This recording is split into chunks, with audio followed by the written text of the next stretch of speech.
Now, Delhi continues to choke under severe air pollution, even as politics that is heating up over the worsening air quality.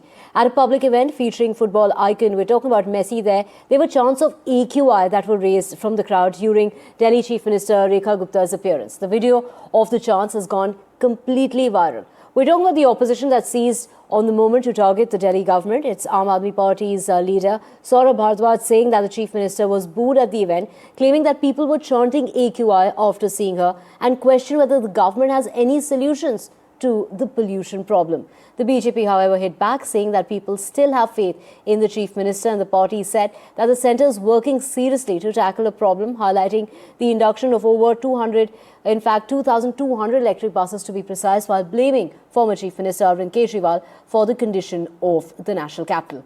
The centre has reviewed the pollution action plan amid rising air pollution concern, and the focus is on stricter monitoring of emissions monitoring systems and on-site inspection by the CPCB, as well as the government has also directed an upgrade of parameters under the National Clean Air Programme, with emphasis on strict on-ground implementation of quality control plans in order to curb the pollution levels here in Delhi. Let's listen in to Saurabh Bhardwaj and others. These are political reactions coming in.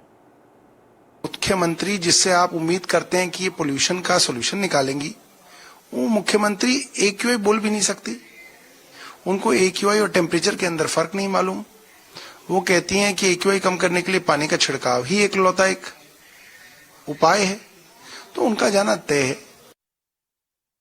अब दिल्ली में क्योंकि भाजपा की सरकार है और लोग ये उम्मीद करते हैं कि भाई दिल्ली में पॉल्यूशन का स्तर कम होना चाहिए, और चुनाव में हमने वायदा भी किया था, तो अभी दिल्ली और केंद्र सरकार ने पॉल्यूशन को कम करने के लिए जो कदम उठाए हैं, पिछले 10 महीनों में दिल्ली की सड़कों पर लगभग 2200 इलेक्ट्रिक बसें श्रीमती रेखा गुप्ता की सरकार ने केंद्र सरकार के सहयोग से दिल्ली की सड़कों पर उतारी है।